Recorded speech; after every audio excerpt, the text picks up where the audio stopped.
You're looking good, man. You look better than I've ever seen you, I I think. know. Like, was it plastic surgery or was it just like Did, eating like, better? did you do something with your hair? I can't quite put my finger on it. Wait, is that Michael Jackson? I have taken things up a notch here on Take Two Plus. I have given myself, as a celebration of the spirit of Face Off, I've given myself a bit of a face off. So it's healing, but I can't wait to see how it all looks. Dr. Xavier was perfect. He says the eye is going to come in reasonably Yeah. well. Your eyes are looking a little sunken right I now. can't. Yeah. I can't.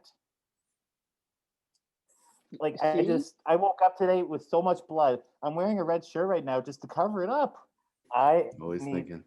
the fellow whose face I took chose not to have my face, so he actually doesn't have a face, which is actually a sad commentary because he would prefer not to have a face than my face. But I still have a face, and if you want to have my face, all you have to do is email us at take2podcastreview@gmail. I assume, like Sean Archer, your face is just like floating in a little bowl of water. Yeah, yeah, it is vinegar. Yeah. That's how you So, keep it fresh. this is time sensitive then. This you need to get your letters in quick because this thing's gonna last like a week. I can't tops. even see you. I'm supposed to wear these glasses. Oh God, Chris, put the glasses back on. The following may contain harsh language, poorly communicated ideas, and does not reflect the opinions of iHeartRadio. Thank you, everyone, for listening to Take Two Plus. This is, of course, the only podcast on the internet doing the Face Off Challenge. So that's a hashtag Face Off. Take a picture of your own face off and send us the results. Let's just say that the results are quite big. Because Oh my there is a God, you lot keep going that on. mask on. Keep that Yeah. mask on. Do you have teeth? Do you have teeth still? Teeth are coming in Tuesday. So I am very excited to You're be part of going the back to the doctor. I Hashtag. feel like whatever you paid for this face off, you got ripped off, literally. Well, that's where you're wrong. And not just him, because it was us by proxy, really. Because we didn't see any of that money, did we? I Did can't we, even Chris? see Did you. we?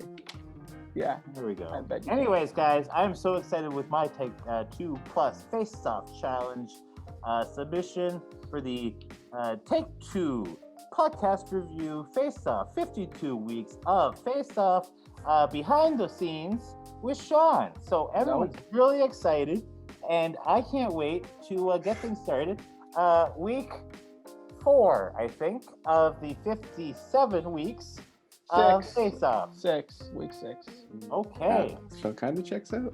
All right. So, guys, this week we are looking at the commentary of Face Off. There's so much information. I actually hit my head the other day because I fell asleep when I was walking, and I think a few of the memories kind of left. But we're going to work on that, and we're going to see if we can remember anything from the Face Off writer-director commentary. I think we're gonna. I don't feel good. Yeah, I think we're gonna have you take a little bit of a step back here, just to nurse yourself, nurse your injuries.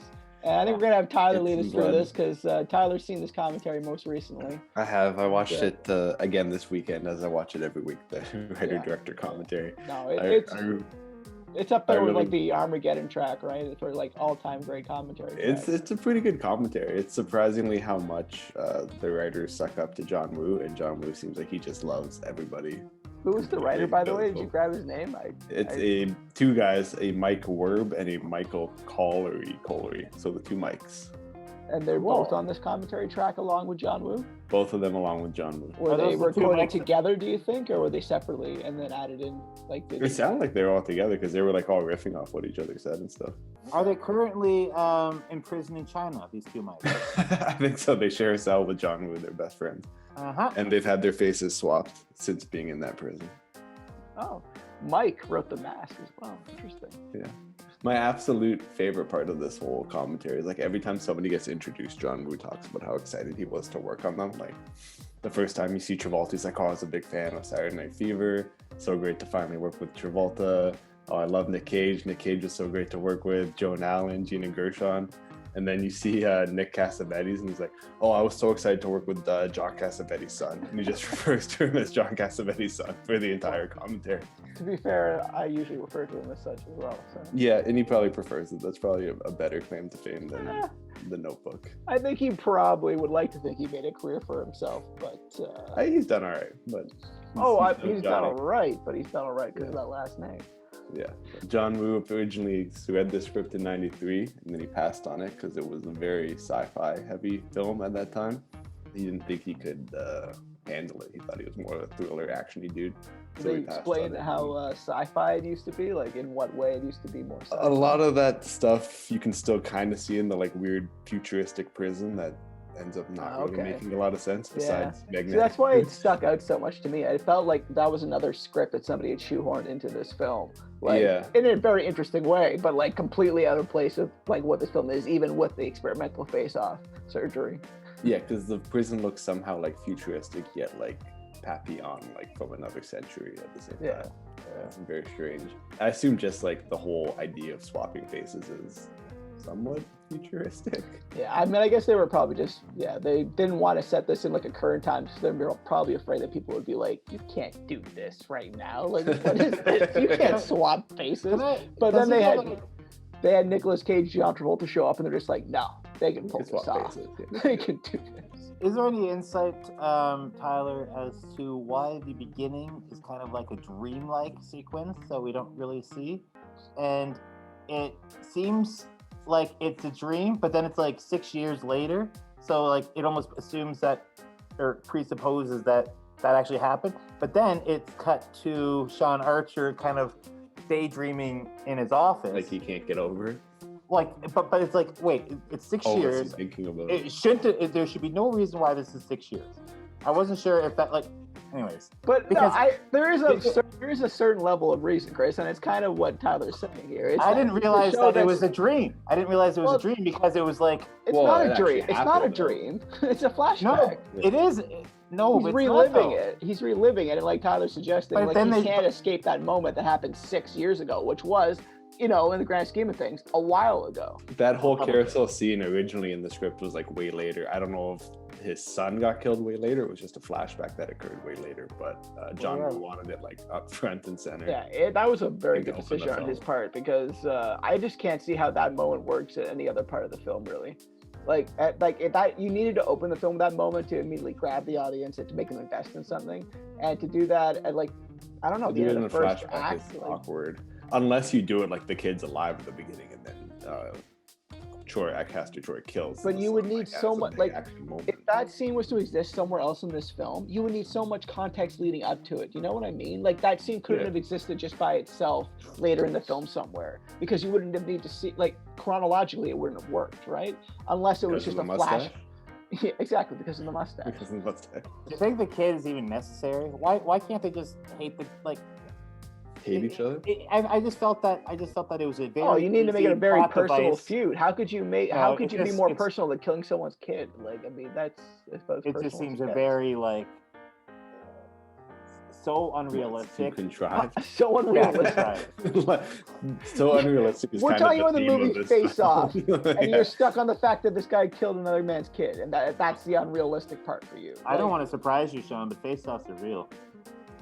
God, I'm getting sick to my stomach, and yet still I keep drinking. It might help. There's also a scene in this film. It's like right near the beginning when Castor Troy arrives at the airport in Pollux, and those two bodyguard dudes are waiting for him, and he gets out of the car and he's got this huge jacket on, and it blows his jacket up in the wind. Yeah, I like that moment. They made that jacket out of silk so that the wind would actually catch it and lift it, and it was inspired by a shot that I don't really recall in Lawrence of Arabia. That was Nicholas's decision. It was all John Woo apparently.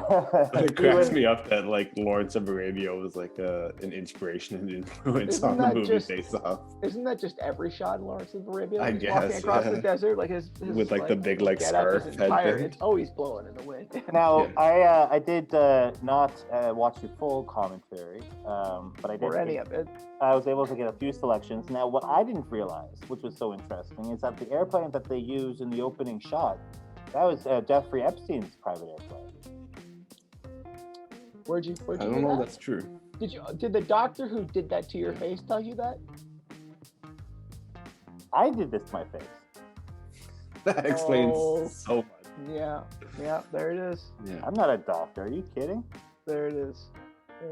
I know you're not a doctor. I know What are you're you not. talking about? Do What are you you know? talking Do you know you're not a doctor? Shut up! Let's keep going, Tyler. Let's keep going. Should you be? I don't think you should smoke with that thing on. No, I'm not going to. PSA. Yeah. Friendly PSA. I've seen you start too many fires without a mask on. I don't think you should start one with a mask on. Tyler, you shut up. You both shut up. I'm the funny one. Shut up! I have a theory, which I think is 100% true.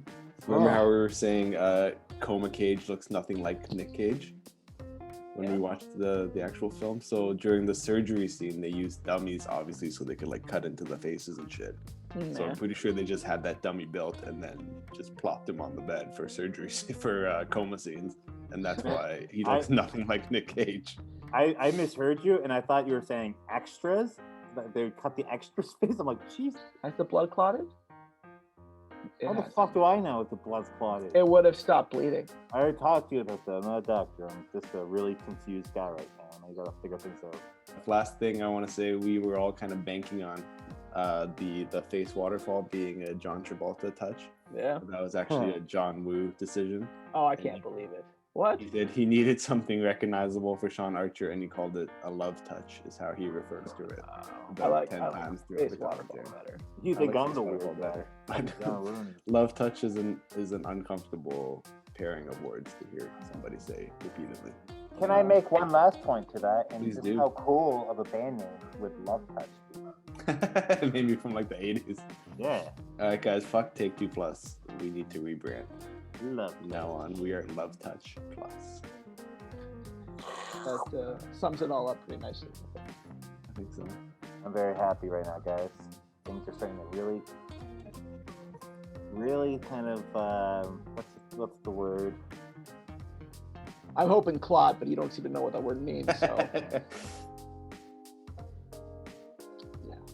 I can't even tell if he's alive under there. I can't tell if he's breathing. Yeah. Or Chris, blink twice if you can hear us. you shouldn't have done this to yourself. That's all I can say. This is why we have to split this up into so many sections. Holy shit! I think I just fell asleep. For What's 10 that? minutes. Yeah, What's exactly. You can't sit still for more than 10 minutes without falling asleep. Like, we can't do this All right. in these well, conditions. So next week we're gonna do part 2 of Behind the Face Off. And Chris, say goodbye to everybody. Goodbye. Say it again, Sean. Chris, say goodbye to everybody. Chris, say goodbye to everybody. Or no, wait, what? Say it again. Chris, say goodbye to everyone. Bye, everybody. Say goodbye to everyone. Hey, Chris, say goodbye to everybody. Say goodbye to everybody, Tyler. Goodbye to everybody. All right, everyone. If you're having as much fun as I am, then you'll be very psyched for next week's episode. I know I won't be sleeping until then, and neither should you. So don't forget to take those stay awake pills. All right, bye.